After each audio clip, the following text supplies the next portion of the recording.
Halo guys, assalamualaikum warahmatullahi wabarakatuh. Kembali lagi di channel Sahabat Islam IQ. Di kesempatan video kali ini saya akan membagikan ceramah tentang Ustadz Adi Hidayat, yang dimana Ustadz Adi Hidayat adalah Ustadz yang bisa menghafal Al-Quran dan mengetahui di mana letaknya. Sebelum lanjut ke videonya, jangan lupa guys untuk klik subscribe dan aktifkan tombol loncengnya. Nah, sebelum lihat videonya, jangan lupa kita berdoa dulu. Bismillahirrahmanirrahim. Oke guys, langsung saja ke video pertama. Jika Anda mendapati situasi makhluk mengatakan ini mustahil dan sudah angkat tangan, ini tanda pertama dari Allah. Langsung tinggalkan pendapat manusia, langsung memohon kepada Allah. Maka turunlah beritanya di Quran surah ketiga Ali Imran ayat 38-39. Paling kanan sebelah atas di mushaf. Sekarang perhatikan kalimatnya, saya mau sambungkan dengan Al-Fatihah tadi. Hunalika da'a Zakaria rabbah. Di mihrabnya Nabi Zakaria salat bermohon kepada Allah. Qala rabbi habli min ladunka dzurriyyatan thayyibah. Kemudian ia berdoa, Rabbi habli, ya Allah yang maha memberi tanpa batas. Ini adab pertama, kalau teman-teman mau berdoa, sebut nama Allah sesuai dengan hajat kebutuhan kita. Itu yang disebut dengan Al-Asma'ul Husna. Di Asma'ul Husna itu bukan nama-nama indah yang sekedar dihafal, bukan. Tapi nama yang diberikan oleh Allah sesuai dengan kebutuhan hidup kita. Dalilnya Quran surah ke-17 ayat 110. Ya, paling kanan sebelah atas di mushaf, ke pertengahan. Ya, kata Allah, Qulid Allah. Jika Anda punya persoalan, sebut nama Allah. Allah Awir Rahman atau Ar-Rahman. Ayyamma tad'u, tapi kalau Anda ingin spesifik meminta, falahul asmaul husna. Pilih nama Allah, ia punya nama-nama yang indah sesuai kebutuhan kita. Jadi kalau teman-teman misalnya minta kelancaran rezeki, sebut ya Allah ya Razzaq. Anak mau ujian, ya Allah ya Al-Alim. Di proyek misalnya ada hambatan, ada gangguan, ya Allah ya Al-Jabbar ya Al-Malik. Ingin mudah mengatasi ujian, ya Allah ya Sabar. Minta. Ya, jangan semuanya disebutkan, nanti jadi beban. Ya, Allahumma ya Rahman ya Al-Malik ya Al-Quddus ya Sabar, gitu kan? Yang tadinya nggak punya masalah jadi macam punya masalah, gitu kan? Pilih salah satu. Nah, jika Anda ingin memohon pada satu hal yang mustahil menurut manusia, maka minta dengan menyebut nama Allah yang memberi tanpa batas, mustahil di dalamnya. Ya, di video barusan kita belajar tentang bagaimana atau tata cara kita meminta kepada Allah Subhanahu wa taala, sang pemberi segalanya. Yaitu dengan kita menyebut di antara nama-nama Allah yang indah, yaitu Asmaul Husna. Ya, jadi kalian yang ingin meminta kepada Allah, jangan lupa untuk menyebut nama Allah sang pemberi segalanya. Oke, next video berikutnya.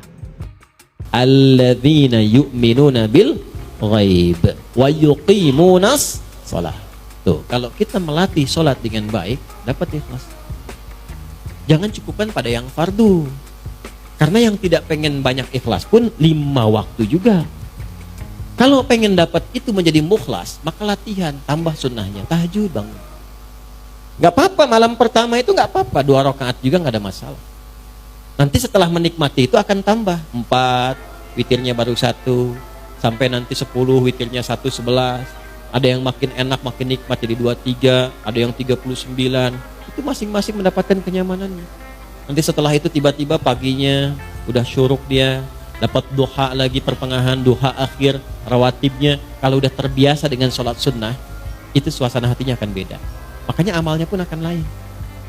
Itu sholat tuh, itu baru sholat. Tuh, kaget kan? Dan kalau sudah sholatnya bagus itu nanti akan ada pancaran. Di antara pancarannya sudah bisa gemar berbagi. Kalau sholatnya sudah bagus, nggak harus dengan harta. Jangan selalu diartikan dengan harta. Berbagi perhatian, berbagi ilmu, berbagi petunjuk pada kebaikan. Makanya setelah sholat, lanjutannya infak. Wa mimma razaqnahum yunfiqun. Infak pun masih latihan juga. Jadi begitu Anda banyak memberi, berbagi, bukan memberi ya, berbagi. Maaf ya, dibagikan. Kenapa dibagikan? Karena Allah titipkan. Jadi yang dibagi itu titipan Allah, bukan punya Anda, bukan punya saya. Mumpung Anda yang dititipi, cepat ditunaikan. Sebelum itu dicabut, dititipkan pada yang lain. Itu cara bacanya. Dari mana taunya bahwa itu bagian orang lain bukan kita? Maka lihat kebutuhan kita itu seperti apa dalam sebulan. Ada anak, ada istri, kan? Atau sebaliknya, istri ada suami, ada anak. Ada siapa lagi? Bagaimana kebutuhan sebulannya? Berapa banyak yang dibutuhkan? Keluarkan dulu, simpan dulu. Lalu setelah itu, kalau kita sebut bagian dari kelebihan, apa rencana-rencana masa depan yang paling dekat atau yang jauh? Itu yang kita sebut dengan tabungan. Kalau sudah terpenuhi itu, lebih dari itu hak orang lain yang Allah titipkan lewat kita. Oke, di video barusan kita belajar tentang beribadah kepada Allah dan dengan cara kita bersedekah ataupun kita memilih hak orang lain supaya kita bisa bersedekah. Yuk, next video selanjutnya. Jadi kalau kita membaca setiap ibadah itu sebagai bagian jalan kebahagiaan dan kesuksesan, semangat kita sholat. Semangat. Apalagi paham fikihnya. Apalagi mengerti hikmahnya. Apalagi kita ngerti Qur'annya. Ya Allah, nangis tuh kalau sholat itu. Allahu Akbar.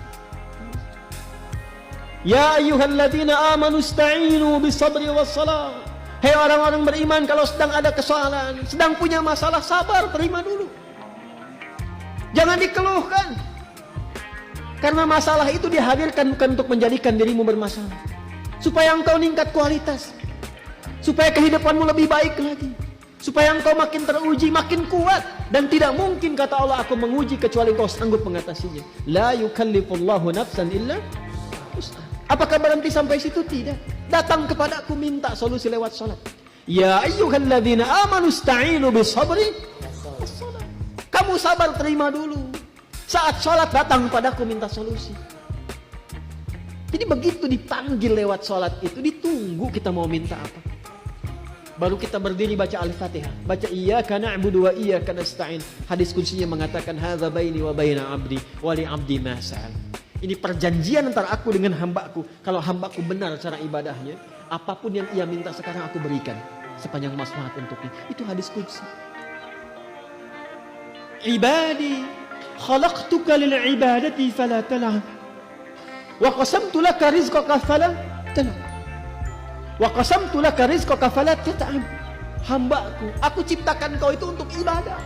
Wa ma khalaqtul jinna wal insa illa, aku ciptakan kau untuk ibadah. Artinya kita dicipta ini memang supaya bahagia, karena ibadah itu pengantar kebahagiaan. Kita itu tercipta untuk senang, saking sayangnya Allah kepada kita. Kehidupan rumah tangga itu menyenangkan, kerja itu membahagiakan. Jadi kalau kita larut dalam kesedihan, berarti ada sesuatu yang tidak berjalan dalam kehidupan kita itu. Wa qasamtu laka rizqaka fala tat'am. Kamu aku ciptakan untuk ibadah, jangan banyak mainnya kata Allah. Kalau kamu benar ibadahnya, jangan khawatir tentang rizki. Aku bagi dan aku percepat. Engkau gak usah lelah mendapatinya. Itulah ibadah. Ya, di video barusan kita belajar tentang bagaimana kita menerima rezeki, dengan cara apa kita meminta kepada Allah supaya rezeki kita lancar, guys ya. Jangan pernah sesekali kalian menjauhi sang pemberi rezeki hanya untuk mencari rezeki, guys. Itu aneh, guys. Oke lah guys ya, segitu saja reaction TikTok versi positif atau Islami dari saya. Selebihnya kurangnya saya minta maaf. Assalamualaikum warahmatullahi wabarakatuh. Bye bye.